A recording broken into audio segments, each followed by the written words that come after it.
That's so funny.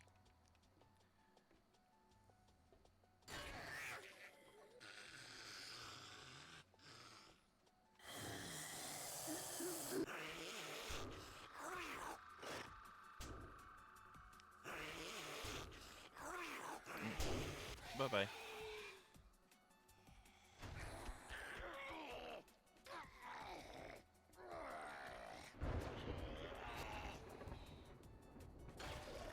You didn't fall down.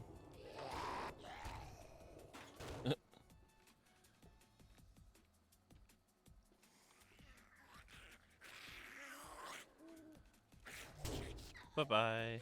Bye-bye. Couldn't slow down, I guess. They just dove in.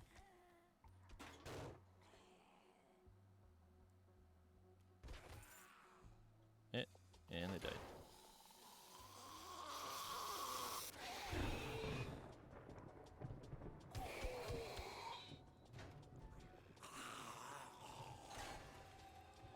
What the heck? They were like practically on the hole. There you go. Where are you at?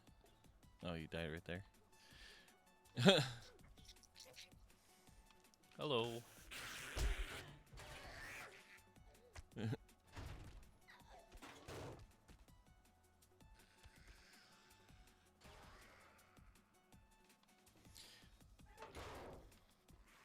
Of course, these are lightweight guys.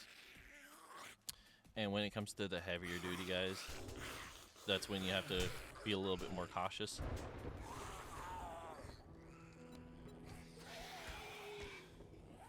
I took a beating, but that's fine.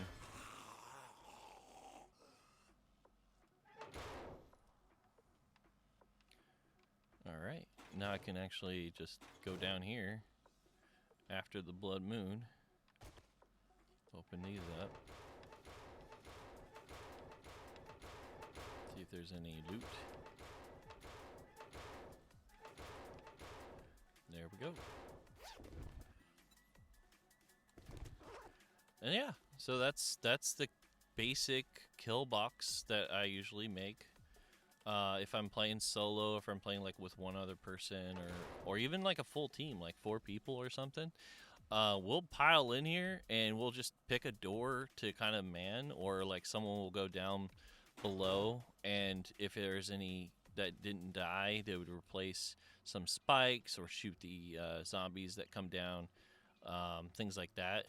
Because even if they don't die immediately and you shoot them while they're down there, then at least you're gonna get like some XP from it. So you could actually do this whole setup with the bottom thing here, and then these half block ones down there as well. So you could, still shoot through, and you wouldn't have, anything blocking your vision. But like I said, it's something that can be expanded upon. It can be upgraded however you want. Like in another build, instead of doing spikes, I did the spinning blade traps. The only problem with those is they tend to wear out and they're harder to replace. So especially in the middle of a fight, like you could just throw these in there, these steel spikes or even wood spikes in there, like really quickly. You could have like a stack of them going in your. Oops, I died. I jumped on accident, hit the spike. But where did my body go? Just like disintegrate? What the fuck? Let's see. Okay, there's the build ahead. But yeah, it's very effective.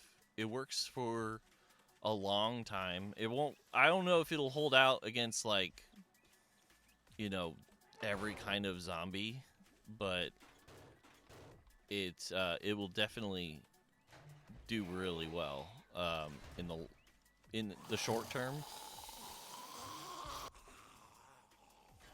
And like I said, like early on too, if I'd rather have this destroyed than like a full base that you've worked harder on and put your resources into and stuff like that. And like I said too, you can make the same thing with more basic like wood and cobblestone materials, so it's not like impossible to do. And actually, having like the regular double doors, like the wood ones, super cheap to make as well. You don't have to use steel ones. These are just, or iron ones, I should say. They all work just as well, and you can just click them and activate them. So, the only thing is, of course, make sure you're aiming at the hatch when you open these and not too low, because I've definitely unlocked the trap door and set myself into the pit, and that's another reason why you want like a doorway down there. So if you do accidentally fall in, you aren't like trapping yourself and killing yourself on the spikes below. But yeah, this is my my kill box. This is my basic one. My bigger one is also a fortress. It's a mix between both kill box and fortress, and that I'll do in another video because it's gonna be way more time consuming. This is the quickest. Like I said, you could set this up in a day or two, and be ready for the blood moon super early. It won't take that many materials. You won't even have to dig down as far as I did. You probably only need to go about see, 1, 2, 3, maybe 4 squares down, and that would be totally fine. Like I went like 8 and reinforced it and stuff like that, but you don't have to go that far down. You only like 4 squares, I think, is totally fine. And you can make like these bars out of cobblestone. You can make everything, pretty much everything except for the spikes and the doors out of cobblestone. The spikes you can make out of wood. The doors you can make out of wood. All this you can make majority wood and cobblestone, and it'll still work fantastically, especially the first few blood moons you do. And like I said, you right here there is a storage crate built into the floor, so you can put all your wood or whatever into this to repair if you need to, extra ammo, whatever you want, you could put in this crate. And you have this area down here where, you know, once a zombie falls in and dies on spikes, you can search them and stuff like that. I did these upper hatches, but you don't have to do those. You can do, like I said, I'll show you the other version I was talking about. So I'll just do the whole thing.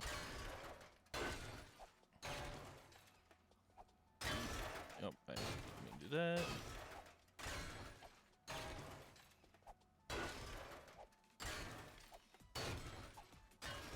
Okay, so you could do the same thing that was up top. You can do like a quarter or half block. Where is it? Like this one, the half pole plate. Make sure it's on advanced. Switch it till it's like. I didn't do that right. Whatever. Like that. And you can do that all the way around.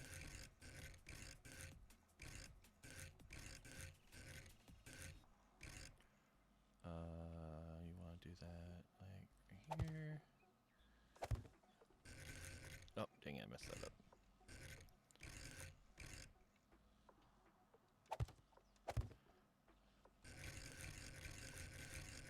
And then do this one.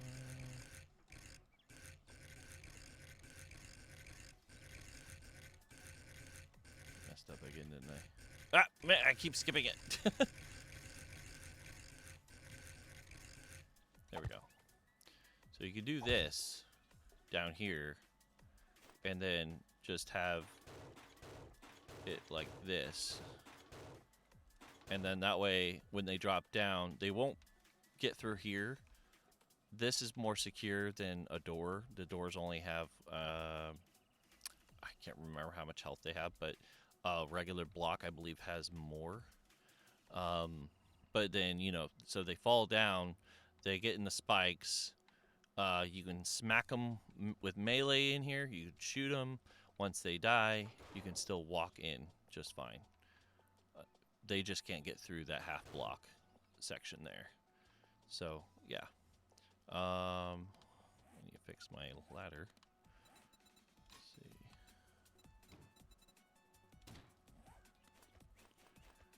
There we go. So yeah, you can go all the way up, and yeah, this is the kill box that I was talking about. From the outside, I just did a simulated. I just simulated a blood moon, so that's why some of these spikes are messed up. But it worked just fine, even though the stupid zombies kept hitting my spikes for whatever reason. You could also do this too. One of the other things I like to do that I actually just kind of remembered. I'll show you, and it kind of helps them get corralled into the pits a little bit easier. And let's see. So you could do something like, where is that one?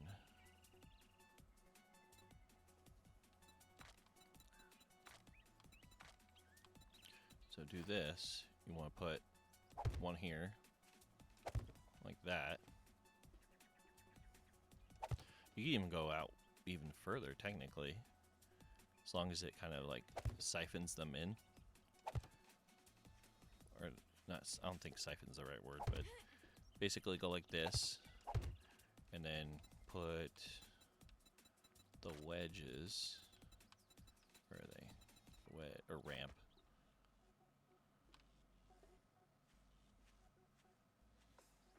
No, that's not it. Okay, so you do that. So once they kind of hit here, they'll run into that kind of thing.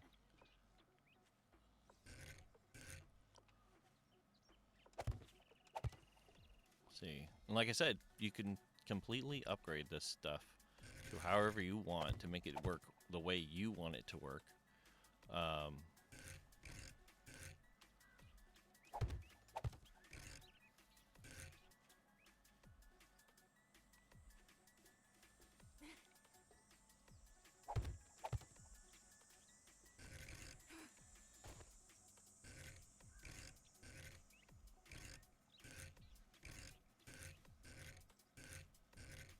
Dang it, I messed up.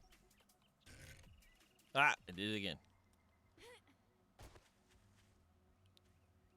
No, damn it.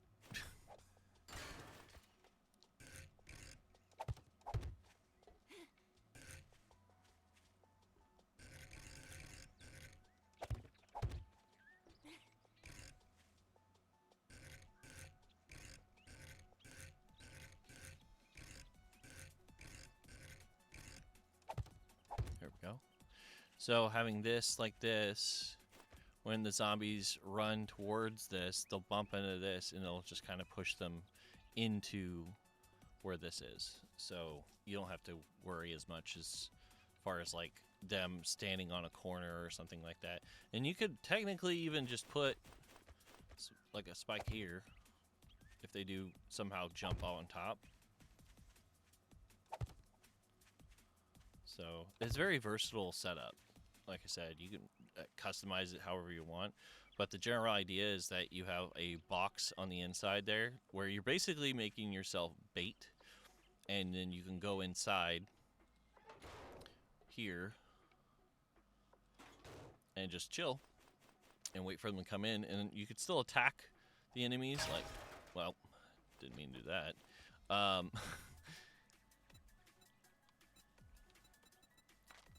That's just, that hammer is kind of OP, so that's why it did that. Ah, dang it.